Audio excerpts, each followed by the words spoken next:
This is live from New Delhi. You're watching DD India's News Hour, India's voice to the world. I'm Sakal Bhatt, and coming up in the next hour. External Affairs Minister of India, Dr. S. Jaishankar meets China's Wang Yi. Leaders agree on the need to give strong guidance to complete the disengagement process, says must ensure full respect for the LAC and past agreements. India gears up to celebrate Victory Day in Kargil. Prime Minister Narendra Modi to visit the Kargil War Memorial to pay homage to the brave hearts who made the supreme sacrifice in the line of duty. Russian and Chinese military planes conduct a joint patrol over the Bering Sea near US state of Alaska. Wednesday's joint patrol was the first that brought together bombers from both countries in North Pacific area. Typhoon Gaimi makes a landfall in China's Fujian province after leaving a trail of destruction in Taiwan. Authorities relocate over 150,000 people from coastal areas.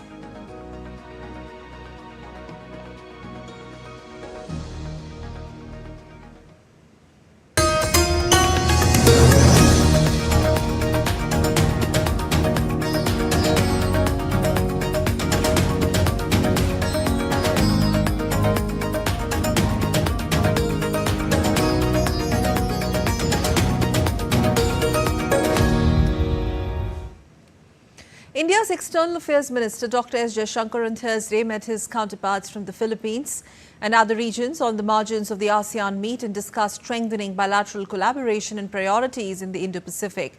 Minister Jaishankar's visit assumes special significance because this year marks a decade of India's Act East policy. Foreign ministers from Southeast Asian nations and top diplomats from key partner countries such as US and China have gathered here in Laos for the three-day meet. More details in this report. External Affairs Minister Dr. S. Jaishankar reached Laos on Thursday to participate in the ASEAN meeting. He expressed anticipation for strengthening ties with the bloc as India celebrates a decade of its Act East policy. He met with Secretary of the Foreign Affairs of Philippines Enrique Manalo along with the Foreign Minister of Timor-Leste Benedito Freitas. He held meetings with the Foreign Minister Sokchenda Sophia of Cambodia, where the two noted the progress in bilateral ties, including air connectivity, defence and heritage conservation. Later, he also met with the Foreign Minister of Norway, Espen Barth Eide, and discussed the Nordic partnership in clean energy and trade, which continues to deliver till date. Foreign Minister Dr. S. Jaishankar also met his Chinese counterpart Wang Yi today, where he said that the state of the border will necessarily be reflected on the state of the ties between the two countries, and that they agreed on the need to give strong guidance to complete the disengagement process. In our previous meeting, we had both agreed in this regard. The challenge has been to proceed in that direction. Excellency, you are also aware that the disturbance to peace and tranquility in our border areas has cast a shadow on our ties for the last 4 years. We have both made considerable efforts to resolve the related issues. Our endeavour is to complete that process and ensure that there is full respect for the line of actual control and of agreements that we have signed in the past. I hope that today's meeting will allow us to give stronger guidance to our officials in that regard. Insofar as our bilateral ties are concerned, we also agree that they are best handled with the approach of three mutuals: mutual respect, mutual interest and mutual sensitivity. You will also appreciate that the state of the border will necessarily be reflected in the state of our ties. The visit underscores India's deep engagement with ASEAN and highlights the importance India places on the ASEAN-centered regional architecture, the ASEAN unity, its centrality, the ASEAN outlook on the Indo-Pacific, and also advancing the ASEAN-India comprehensive strategic partnership. Through these engagements, India aims to strengthen regional cooperation, economic integration, and collective resilience, also fostering a stable and prosperous Indo-Pacific region.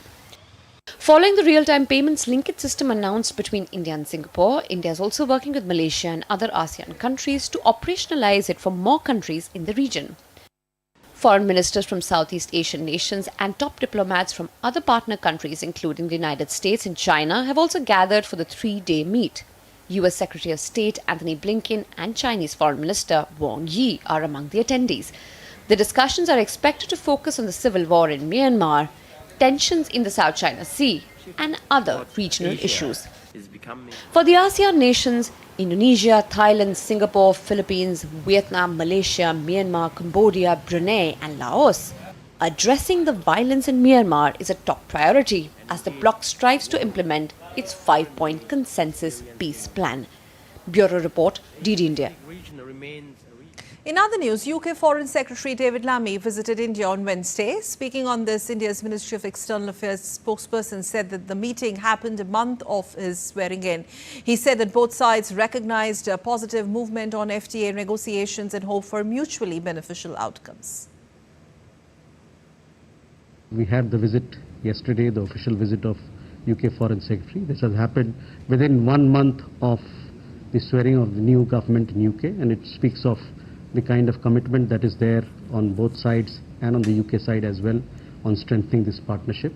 UK Foreign Secretary met with the Prime Minister, called on the Prime Minister. He also had a meeting with external National Security Advisor and then bilateral discussions with the External Affairs Minister.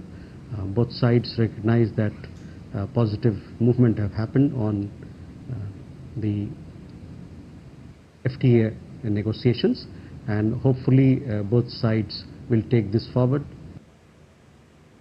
Reacting to India's West Bengal Chief Minister Mamata Banerjee's recent remarks on offering shelter, the government of Bangladesh has raised strong objections with the Indian High Commission. The MEA spokesperson said that the conduct of foreign affairs and all matters which bring union into relation with any foreign country are the sole prerogative of the union government.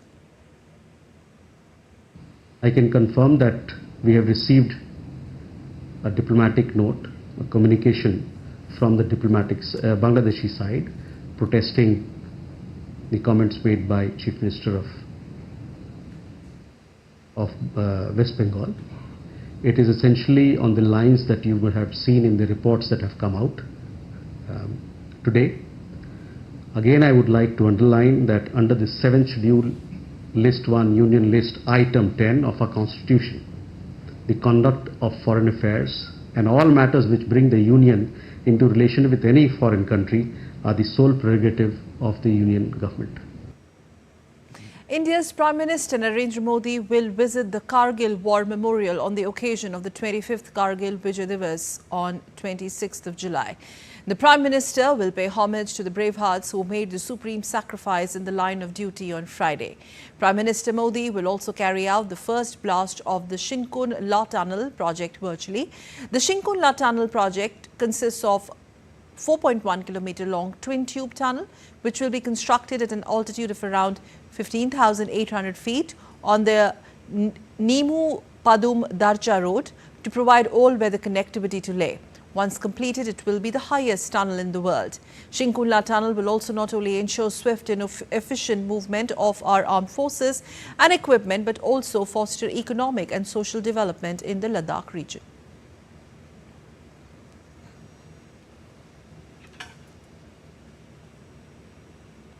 Friday, the 26th of July, marks the 25th anniversary of the Kargil Vijay Divas. This day commemorates India's victory over Pakistan in the 1999 war and the end of Operation Vijay. The war had a significant impact on India's strategic thinking, and country's leadership took a holistic look at the national security architecture. Tripti Tripathi reports. India has long been a victim of terrorism, facing numerous attacks that have aimed to disrupt its peace and stability. From 1999 Kargil War to the 2008 Mumbai attacks, the country has repeatedly faced the scourge of terrorism and related activities. The Kargil War, fought between India and Pakistan from May to July 1999, took place in the Kargil district of Kashmir and along the line of control. This event traces its origins back to the 1971 war between the two nations. In a bid to maintain peace and stability, India and Pakistan signed the Lahore Declaration in February 1999, aiming for a bilateral and peaceful settlement of the Kashmir issue. However, this peace was short-lived. Pakistan backstabbed India, and soon over 1,500 Pakistani soldiers intruded into the Indian side of the line of control in the northern Kargil district of Jammu and Kashmir. They occupied strategic positions at high altitudes, intending to sever the crucial link between Kashmir and Ladakh. Pakistan's primary objective was to cut off the Srinagar-Leh National Highway and isolate Kargil. In response to this aggression, the Indian Army launched Operation Vijay on May 3, 1999, in the Kargil district along the line of control. The operation was bolstered by the Indian Air Force's airstrike initiative, known as Operation Safed Sagar. For 3 grueling months, intense battles were fought in the treacherous mountainous terrain. The Indian Army demonstrated remarkable resilience and determination, ultimately driving out the Pakistani intruders. They captured Tiger Hill and other strategic vantage points as part of Operation Vijay. By July 20, Indian forces had managed to secure the Kargil heights. We went to Kargil, the Kargil town. We thought the scene of action was something that we had left behind. So we went back to Dras, Pandras, and we started filming in the direct line of enemy fire. What came out of that was that it was proved visually with television evidence that it was interdiction warfare. So we explained why, despite the advantage of aerial dominance, we would physically, the Indian Army would have to, the infantry with artillery support, with air support, would have to physically go up and capture the peak. The Indian soldiers secured victory on July 26, 1999, a day that has since been etched in the nation's memory. India lost 674 brave officers, soldiers and Jawans. Among the many heroes of the Kargil War, Captain Vikram Batra's story of courage and grit stands out. Despite being injured, he led his team to recapture point 4875, exemplifying the bravery and sacrifice of the Indian soldiers. To honor the heroes of Kargil War, India commemorates Kargil Vijay Divas. This day serves as a reminder of the supreme sacrifice made by the armed forces and a celebration of their valor. DD India. On July 26, as we told you, India observes Vijay Divas or Victory Day to commemorate the silver jubilee of the Kargil War against Pakistan. It is a tribute to the bravery and courage of the Indian armed forces against all odds in the high altitudes of Kargil. DD India correspondent Vishal Baristo travels to the battlefront to bring you this report. Presenting the panoramic view of the Kargil War, this is Lamoshan. 25 years ago, 527 Indian soldiers laid down their lives to achieve the impossible against Pakistan. This is Lamochan Point, and behind me is the Tiger Hill, the tallest peak that you can see there. These mountains have been witness to that historic fight, which is also called Mother of All Battles. Today, we are celebrating the silver jubilee of that Kargil War. 26 July 1999 was the day when India defeated Pakistan, and it was a decisive victory. Prime Minister Narendra Modi is reaching Kargil to participate in that historic event. Today, as India celebrates the victory, the sacrifice of the Indian soldiers is relived as the microlight plane of Indian Army passes by with Kargil Vijay Divas flag. Every minute detail of the war is encrypted in this movie that is played before the families of the war heroes and the Indian Army, who watch with tears in their eyes. Fought for 2 months, the war finally ended on 26 July, but the memories are still fresh as Vishal Batra narrates the sacrifice of his brother, Captain Vikram Batra, who was awarded Paramveer Chakra, the highest military honor, posthumously. The courage, the great determination shown by every young soldier, whether I talk of my own brother Captain Vikram Batra, Anuj Nayyar, Manoj Pandey, Vijan Thapar, I think the saga of the bravery of these valiant soldiers continues, and I think it's very, very inspirational to come here because what these young soldiers did at a very young age. It's very difficult to fathom because you realize it only when you actually come and see those mighty peaks. So it's always like coming back home, and somewhere I feel it's an invitation from Vikram to come and visit him. So that's the reason I'm here again. Kargil War was fought under the most inhospitable conditions, with Pakistan Army sitting atop high peaks and watching every move of the Indian Army. It was a responsibility that arose at that time, and with great satisfaction one can say that our boys, our young officers, the units, all those who were interested with the task managed to deliver with very, very high credible results, and that is a satisfaction one looks back upon that period. Though Indian Army lost 527 brave soldiers, the historic victory has kept Pakistan quiet for 25 years now. Vishal Baristo for DD India. And still to come on DD India News Hour. Coming up next, this is what we have for you. Indian Ministry of Skill Development launches Skill for Tomorrow loan scheme, expanded loan limits and futuristic course offerings. Israeli forces advance deeper into some towns on the eastern side of Khan Yunis in southern Gaza. Kremlin says Russia is open to talks with Ukraine but needs to understand Kyiv's readiness for dialogue as fighting continues from both sides.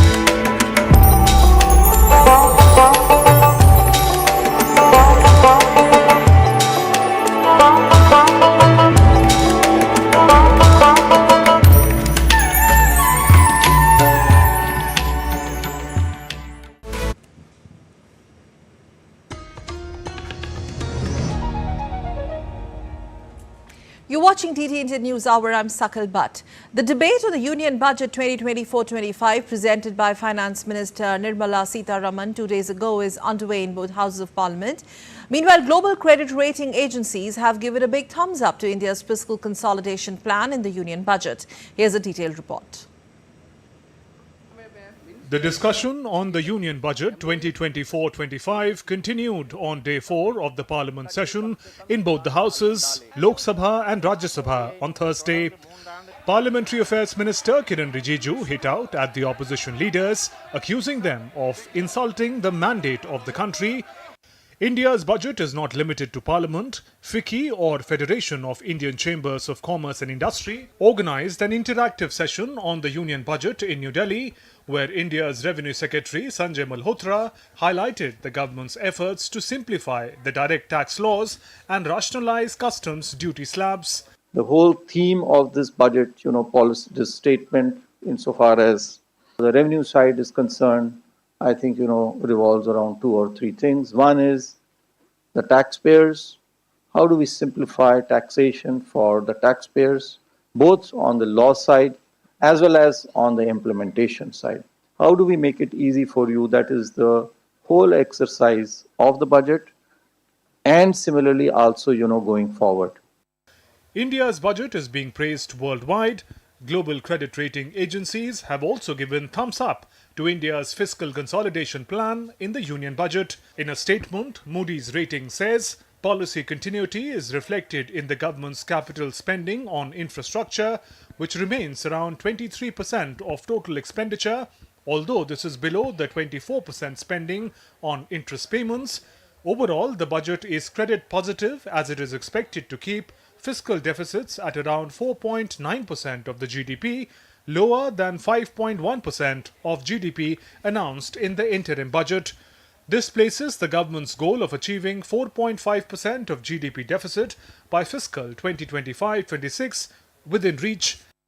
S&P Global Rating said India's final budget is consistent with its expectations of the government's commitment to fiscal consolidation, and the lower central deficit target is in line with its forecast of general government deficit at 7.9% of GDP for financial year 2025. Fitch Ratings also expressed optimism. In a statement, the ratings agency said the budget demonstrated the government's firm commitment to deficit reduction while keeping an eye on growth by maintaining its capex push. Bureau Report, DD India.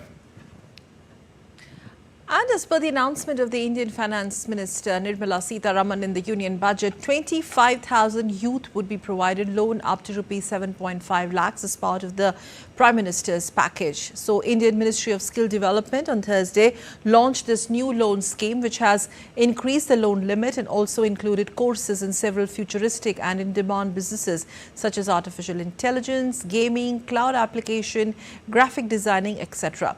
Indian Minister Jan Chaudhary termed it as a visionary step for India's workforce. India's big challenge is that that two-pronged approach is required. At one level, India is changing. We are not alone. The whole world is changing. The world order is shifting. Technologies that we can't even imagine today will be reality in 5 or 10 years. The pace of change has gone up exponentially. And that is going to lay huge demands on our education systems in place, and our job markets will be in flux. It will be in constant flux. Government is embarking on a mission to think strategically. Not just for 5 years, not just to win the next election. चुनाव के उस अभियान से ऊपर उठकर, party की उस पहचान से ऊपर उठकर कि देश के सामने क्या परिस्थितियां होंगी और हम अपने आप को तैयार उसके लिए उन चुनौतियों के लिए कैसे कर सकते हैं. Israeli forces have advanced deeper into some towns on the eastern side of Khan Yunis in southern Gaza on Thursday, hours after Israeli Prime Minister Benjamin Netanyahu told U.S. lawmakers he was actively engaged in bringing hostages home. Fighting in recent days has centered around the eastern towns of Bani Suela, Al-Zana and Al-Qarara, where the army said it had found the bodies of 5 Israelis who were abducted in Hamas on October 7 attack on Israel, and they were held in Gaza.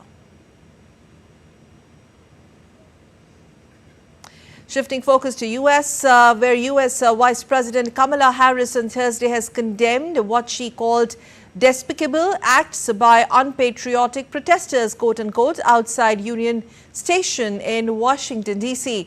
In a statement released by the White House, she stated, and I quote, "I condemn any individuals associated with the brutal terrorist organization Hamas, which has vowed to annihilate the state of Israel and kill Jews. Pro-Hamas graffiti and rhetoric is abhorrent, and we must not tolerate it in our nation." The demonstrators burned American flags a day prior to protest a visit by Israeli Prime Minister Benjamin Netanyahu. Harris further added that she condemns the burning of the American flag. She called the flag a symbol of America's highest ideals as a nation and represents the promise of America. In other news, Russian and Chinese military planes have conducted joint patrol over the Bering Sea near U.S. state of Alaska. Wednesday's joint patrol was the first that brought together bombers from both countries in North Pacific area. China and Russia conducted a joint air strategic patrol with nuclear-capable bombers over the Bering Sea near the U.S. state of Alaska. Wednesday's joint patrol was the first that brought together bombers from both countries in the North Pacific area, though in the past, the two countries have carried out several joint patrols, and Russia regularly flies its bombers over the Bering Sea.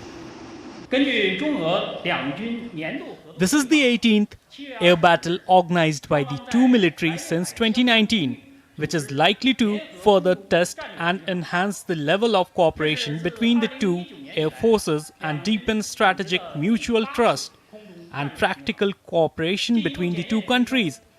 This action does not target any third party and is in line with relevant international law and practice and has nothing to do with the current international and regional situation. Russia's state news agency also reported that Russian and Chinese military planes conducted joint patrols near the U.S. state of Alaska, citing the Russian's defense ministry sources. On Wednesday, Taiwan conducted a live fire drill during the annual war games in the northern Matsu Islands. With them, Taiwan is apparently trying to demonstrate its self-defense capabilities and determination. China has been staging regular exercises around the island for 4 years. This year's annual Hankwang exercises went ahead with the Mixed Artillery Company preparing and firing live ammunition. Bureau Report, DD India. And the news coming from Russia, where Kremlin spokesman Dmitry Peskov on Thursday said that Russia is open to negotiations with Ukraine on ending the conflict, but needs clarification on Kyiv's willingness to engage in such talks. Russia in general is open to the negotiation process, but first you need to understand how ready the Ukrainian side is for this, and if the Ukrainian side has permission for this from its curators. Because so far you see very different statements are being made.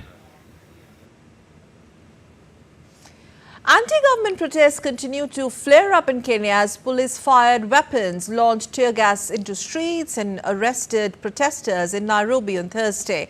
On Wednesday, President William Ruto addressed the nation, proposing amendments to anti-corruption and public procurement laws. He also announced new ministers, some from the opposition to his cabinet. But activists have criticized the new government as a corrupt bargain. More than 50 people have been killed in the 6th week of demonstrations, which have continued even after the Ruto's tax hikes were shelved.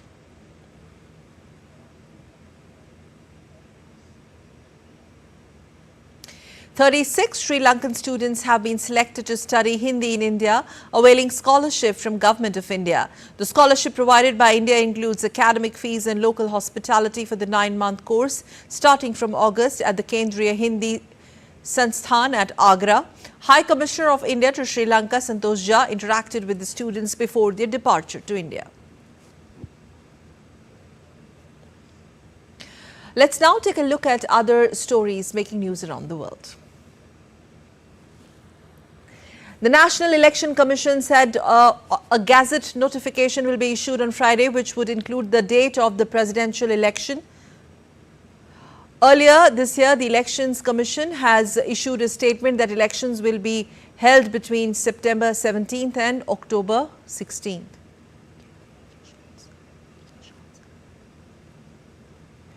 Dozens of homeless families, mostly women with young children, camped out in front of the City Hall of Paris, 18th district on Thursday, demanding housing and saying their situation worsened during the clearing of squats in the lead up to the Olympic Games. The homeless families were kicked out of the shelters a few months ago and were offered emergency housing in towns far from the capital.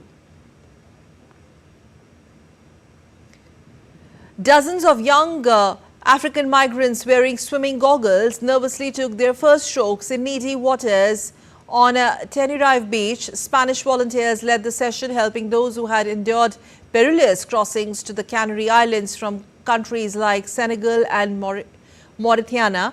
Many suffered from water trauma, some barely surviving and others losing loved ones to the unforgiving ocean. A Viking ship replica has docked in Montenegro's Adriatic port of Bar, retracing the historic voyages of Norse seafarers across European waters. The ship's Saga Firmin is a full-size archaeological reconstruction of a 10th century Viking cargo vessel.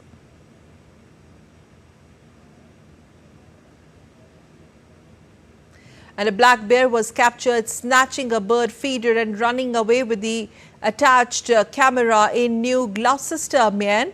The video shows the bear making several attempts to reach for sunflower seeds before knocking the bird feeder to the ground and tearing the attached camera from its post.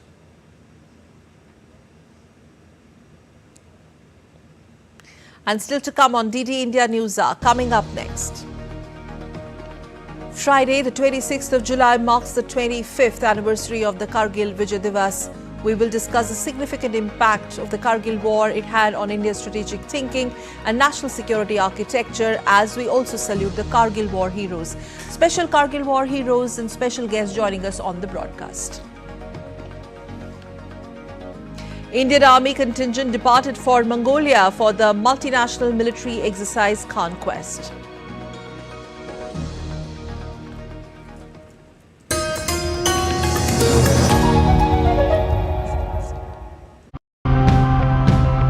We simply throw things away when we're done using them, be it a cup, an old shirt, or a used battery. But we can do a lot better Let's find out how. I thought I can get a bunch of people together and we can just create this beautiful product while not being wasteful, while paying people correctly, while not throwing things into the garbage can. Our goal is to recover 95% of our nickel, which is the most expensive, most valuable ore, including aluminum and copper, of course. We are successfully managing waste in this small town with a limited number of people, resources and market. If we can do that here, it would definitely be possible in larger towns that have many advantages over us.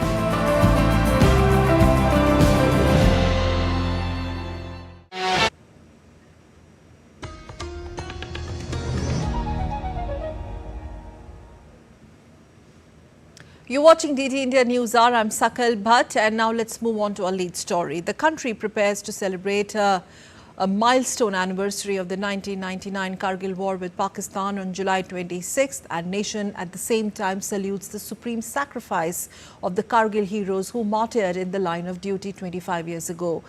On the broadcast tonight, we are joined by special guests, Captain Akhilesh Saxena. He's a Kargil War hero. He has also successfully exhibited his qualities of leadership and bravery at the battlefront of the Kargil War, and he is there with us on this show. Thank you very much, Captain, for joining us.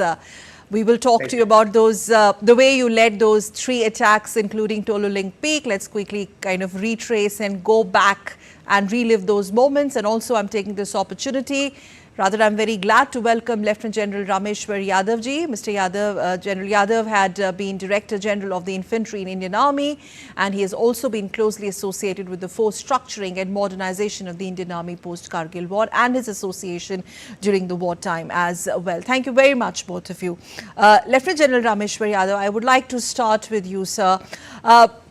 25 years ago, and now when we move 25 years on, how do you see the way Indian Army has rewritten the rules of mountain warfare, and in terms of our defense capabilities, especially we will talk about Indian Army here, how much have we moved on as a country? Firstly, my homage to 527 martyrs that we lost on the heights of Kargil. That is number one. The nation is very grateful to all these brave hearts. So that is my first take. And second thing is that Kargil War is one of the most prominent and I think unique war that we have fought in high altitude areas ranging from 15,000 to 19,000 feet. No one had ever imagined this kind of war can ever be fought. But despite this, despite all the disadvantages that we had, our brave hearts, they climbed up all these heights and they threw the Pakis back onto other side of a line of control. And it has been 25 years, it has been very nostalgic and it has been very historic for as far as the Indian Army is concerned. It was a landmark war that we fought, and it has given a lot of inspiration to our next generation that we have as on date. And as I recall, that time I was a colonel sitting in one of the headquarters and monitoring all these warfare, what is going on. And every day, the kind of difficulties that we have, logistic difficulties, mobilization of the troops, right under the fire of the enemy, they could see the NH-1 sitting on those heights. And despite that, we ensure that victory was at our feet. So it is a day of celebration. It is a day of saluting our martyrs. It is a day to show to the world that what mettle the Indian Army has and what kind of standards that we have as far as bravery is concerned, our dedication to our nation is concerned, and the kind of national security paradigms that we have. Right. Captain Akhilesh, you also led from the front the 3 important attacks, including the capture of the Tololing Hill. If you could just share some moments, what all went through your mind, your team. You had the, when you led from the front. Take us back to those few hours, rather few days. Thanks a lot. And first of all, I'll just like to congratulate everyone. It's a very important milestone for us as India, right? We have achieved a victory which was like an impossible victory, right? Situation was very bad. For me personally, it's a day It's the most important day in my life. Every year, it gives me a lot of pride, but also a lot of pain. Pride because we have won a war which was like, 100 times more difficult for Indian Army, but pain because I have lost many of my brothers, my, officers who were like family to me. So both a matter of pain and pride. Coming back to the war, right? I was posted in Firozpur and I just got newly married. And, I suddenly got a SOS posting. SOS means very urgent posting. And immediately I was moved to Kashmir. My wife moved to Dehradun. And from there, once our unit was in, Tangmar, we were immediately asked to move to Daraz sector. So by that time, it was not clear what is the situation. Are these proper Pakistan army or they are Mujahideen? We were just trying to find out. Because Pakistan ensured that all these officers and Jawan, none of them was uniform. They were all in kurta pajamas or they were in tracksuit, right? So it was a deception for international media. And when we reached that place, then we realized the gravity of situation. Now, there are winter vacated posts along the NH1, which enemy has captured during last winter. And now they have made the bunkers. They were sitting there and continuously bringing fire on us. They have put a mine all across the mountain face because they knew that if we will come through that. Our government has not allowed us to cross the LOC and sandwich the Pakistan from both the sides, right? So we were fighting a battle with our hand tied at the back. The temperature was also going up to minus 18 degrees centigrade in those peaks. So it was a very difficult situation, and when the task of tunneling was given to us to 2 Rajputana Rifle, I was the forward OP officer of 2 Rajputana Rifle, and till now 4-5 attempts were not successful. Nagas made the attack on tunneling, then also Grenadiers made the attack, and the bodies of our officer was still lying there. But when we were given this task, we were very clear that whatever may be the cost, we will get this victory. And you were also very clear that you have to plant the India's tricolour, but then were there moments of uncertainties? What if? Definitely. It's a trade-off. We never knew actually, looking at the situation when we were there, that, is it possible to climb these peaks to a gradient of 75 to 80 degrees centigrade, and there is no trees, nothing you can hide. Enemy can see you from the ground zero when you start. But still, there was no chance, right? It's not about us as an individual. It was all about the prestige, honor of the country and the honor of the Tiranga. Yes. So we decided that even whatever cost we have to pay. So being in Rajputanas, we tied the Kesariya Bana on our head, which means either we will win or we will not come back. And then we started our attack on 12th June. In fact, it was so bad, we were not sure. Like as I told you, I was newly married. We have written last letter to even our family. Because we wanted to tell them that, I can't tell them that we were going for such an important mission. It's a classified information. But we are also a human being, right? A Fauji or a uniformed person is also a human being. So we wanted to convey our last feeling. So we have written letters. A Fauji is a father, he's a son, he's a brother, he's a husband. Yes. Before I again go to Lieutenant General Yadav, I just want to, if you could just share some memories when you hosted the tricolour. You came back to the base with your Pulton, and then under the leadership of Prime Minister Atal Bihari Vajpayee, and the euphoria which the country witnessed for many days and many months. What memories do you have? So in fact, when we won the Tololing, I think, Tololing, as everyone knows, was the one peak which Pakistan was very, very confident that they are not going to lose. But the day we got the tricolour on Tololing, I think, the mood has changed. Tololing was truly a turning point of the entire Kargil War. And after that, we have immediately exploited our victory and gone for the hump. And 2 Rajputana Rifle got that, and then we came back, right? At the base, obviously, now the mood has changed. And we believed that despite situation may be very, very difficult, we may be disadvantaged of everything, but still we can win, right? In all newspapers, in fact, my wife came to know about me when she saw my photograph on the front page of Times of India, right? After Kargil victory. Okay. That time she came to know that I am in the active war. That Before that, I iconic never told picture, her. yeah, that iconic picture of Tololing Hill with the tricolor. I think we have that in our shots. We are showing those pictures. They are DD exclusive. I'm going to take this one to Lieutenant General Yadav also, sir. After that, the way focus shifted on how the military transformed. Since the turn of the century, we have gotten rid of out of our vulnerabilities, can we say that? And we have really consolidated our readiness to deter any sort of adversaries now. Lessons from Kargil.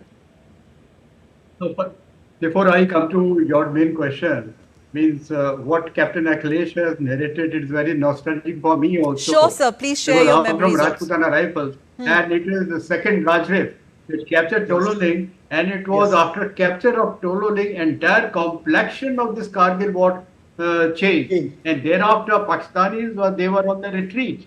So it is a landmark victory that we achieved. We lost 4 officers and more than 20 jawans in that attack, which Akhilesh has narrated. It was one of the most difficult attacks. Besides this, then thereafter it was Tiger Hill. Combination Tololing and Tiger Hill. Thereafter, Pakis were on the run. Now coming back to your question, as regards to modernization of our army, we have moved ahead, and we have learned number of lessons from Kargil War, and thereafter we have changed number of our weapon systems. We have changed our concepts. We have changed our the way we are fighting, and it is from weapon systems to weapon platforms to a kind of weaponry that we have, and our tactics at the ground level that we have changed. At strategic level, what we have learned from this war is, while it was a war under the nuclear overhang, but we could make out that there is a space for conventional war. And now what we see across the world, the Ukraine and Russian war, means it has been going on more than 2 years. That means despite the nuclear overhang, there is a space for conventional war. Therefore, we have to create a deterrence very heavily in the conventional field, so that the enemy is deterred not to carry out any inimical activities against us. So we have changed a lot, and we are on the right lines. And now you have seen the government emphasis on Atmanirbharta, wherein we are trying to become self-sufficient in our weapon production, our defense production. The defense corridors have been created, one in Chennai and one in Uttar Pradesh. So yes, gradually a lot of weaponry is being produced here. And other day I read a news that more than 2 to 3 crore rupees of worth weaponry has been exported, and India is 25th in the line of weapon exporters. We have gone ahead in the missile technology. We have gone ahead in the drone technology. We have gone ahead by producing the Tejas fighter aircrafts, and in this, as far as RT is concerned, we are producing best of guns that are available throughout the world. So a lot has been done, and lot is going to be there on our plate in times to come. Right. So we are on Lieutenant the right Yadav, yes, sir, hard lessons were learned. That's one can make out from the war and the events that led to it. But there is right now, as we speak, no question of a repeat of a Kargil-like misadventure by Pakistan. I don't think they have that kind of vibrancy as on date. Their economy is in doldrums. I don't think they'll create this kind of a nuisance again. But what they're indulging is terrorism, what you are saying in Jammu and Kashmir as on date. So this is what they're trying to exploit. That's precisely why I asked you this question, the new pattern that we see in Jammu region now.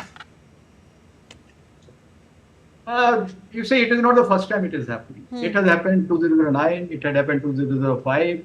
You see, there is a kind of a hydraulics. Whenever the valley is saturated, the anti-infiltration grid is very tight, they shift their focus onto the Jammu side. And as of now, what is happening in Jammu is they are trying to convey certain messages. You see, the first strike that they had on in Riyasi on civilians, that was the day when our Prime Minister took oath. Right, Thereby sir. conveying a message, look, we Yes. are here, and they were trying to convey the presence and their nuisance value. And that nuisance value is being expressed every day for the last more than a month. What do you really expect from a failed state, almost a failed state? Anyway, this is not about Pakistan. This is I about think we are India's going to- glory. Yes. We are going to flesh them out. It's a Yes, matter of yes, time. India's It's a glorious matter of win. time. Yes, India's Kargil win, glorious Kargil win. Captain Akhilesh, now the overhaul of India, just a quick one on that. We've seen in the last 2 decades or so, the kind of overhaul in India's intelligence setup, far-reaching military reforms, the way we have really sharpened our modernization of the armed forces as explained by Sir.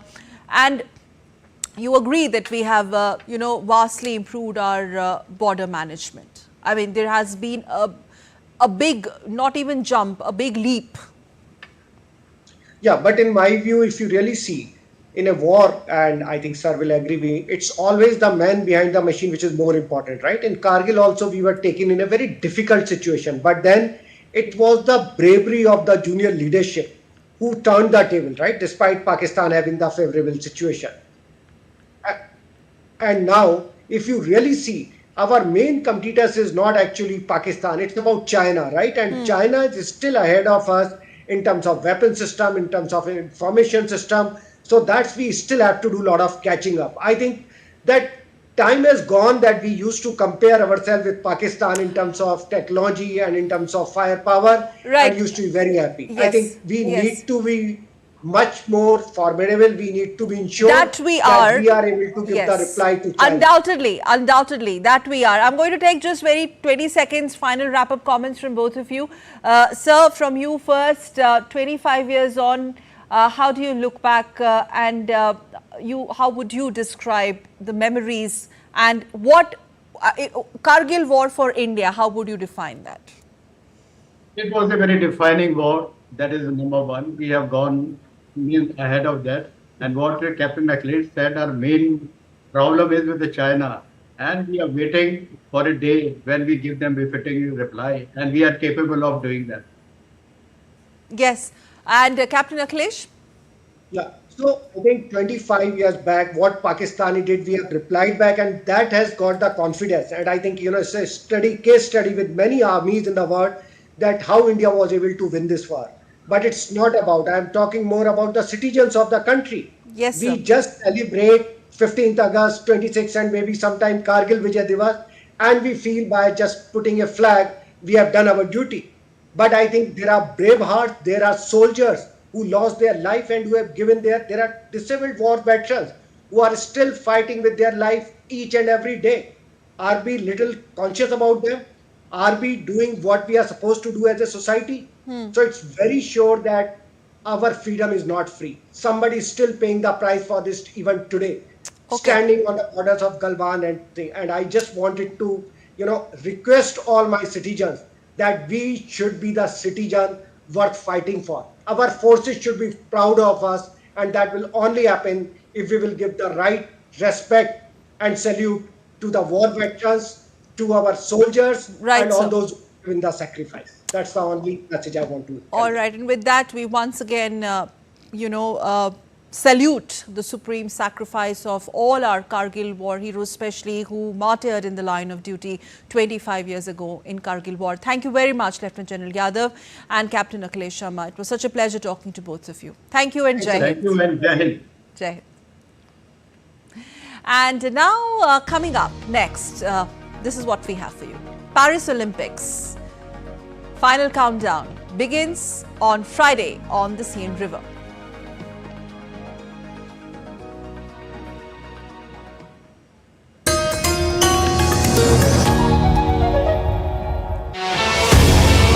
As the world gears up for the biggest sporting extravaganza, Olympics 2024, we at DD India are all set to bring you reports, reactions and all the latest action from Ground Zero. Watch DD India's super exclusive show, Cheer for Bharat. only on DD India, 6:30 p.m. IST, 1 p.m. GMT. Get ready to cheer for Indian athletes at the Paris Olympics 2024. We just don't bring you the news as it unfolds. We get to the heart of the matter. We don't just present facts, we demystify complex social, political and economic events. We break stories that shape the world's present and future because you deserve the truth. I am Tanvi Taneja from New Delhi. I'm Ollie Barrett from London. I'm Nick Harper from Washington, D.C. Join us on DD India Global Monday to Friday at these times.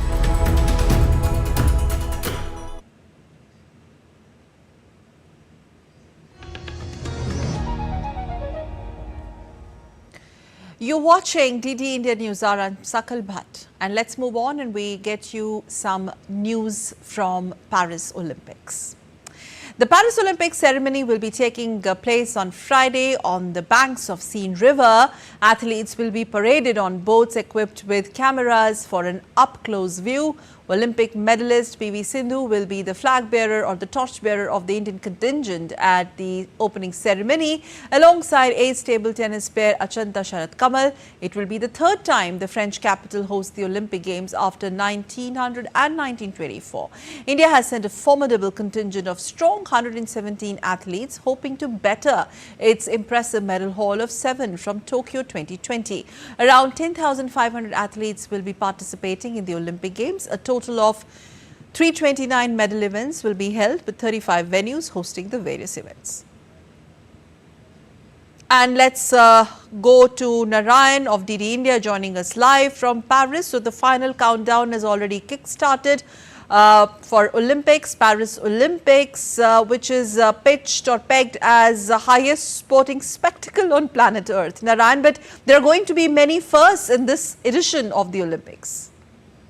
Definitely, Sakal, as you mentioned, that is an opening ceremony of the many first, especially first time the opening ceremony will take place outside in a stadium. Traditionally, we have witnessed that an Olympic ceremony is always taking place inside the stadium, but this time around it will take place outside the stadium. And apart from that, first time an opening ceremony will take place on a river. We can say that the athletes, the river is the same river is just behind me. Here, the athletes will parade in their own boats, and all the National Olympic Committees have a separate boat. The boats will be equipped with the camera, and it will start from the Austerlitz Bridge and end near the Eiffel Tower. It is just behind me. And you will also witness that the first time it is open to many spectators. Otherwise, the opening ceremony of an Olympic game is limited to the selected people. But this time around, we will see around 3 lakh people in this area witnessing this grand event. And also, first time it will be an athlete-centric opening ceremony. And we are hoping that it's going to be an immense and a grand event in the history of the Olympics. And athlete-centric opening ceremony, where also a bit about the strongest ever contingent that India has sent around this time. Definitely, as you mentioned, that one of the strongest contingent in terms of numbers. If you take a look, it's the second largest contingent India is sending to an Olympic game. And before that, in the previous edition in the Tokyo Games, India has a contingent of 120 athletes, and this time around it is a contingent of 117, considering the fact that the women's hockey team hasn't been qualified. Otherwise, it had been much bigger jumbo contingent. So we are hoping that this time around we can break the number of medals the Indian team won in the Tokyo. Tokyo was the most successful Olympics games for the India in the history, winning the 7 medals. And this time around, we are hoping that our medal, the numbers can touch the double digit. If the shooters perform well, we can hope that it will be a miraculous addition of the Olympics for the Indian contingent. Thank you very much, Narayan, and thank you very much for joining us from Paris. Thanks. And now, before we wrap up, some weather news on Typhoon Gaimi, which has made a landfall in China's Fujian province on Thursday after sweeping through northern Taiwan. Mass evacuations were being carried out in China ahead of the typhoon. Typhoon Gaimi had made landfall on Wednesday in the northeastern coast of Taiwan, killing 3 people and injuring as many as 380. Around 500,000 households in Taiwan suffered power cuts on Thursday. A freighter sank off the Taiwan coast and 5 more ships were stranded. Operations at Taiwan's main international airport slowly returned to normal on Thursday. Well, that's all for this edition of DT India News Hour, but let us know your thoughts on the news of the day. For those on the go, you can always get all the latest news and updates from India and across the world on DT India mobile app.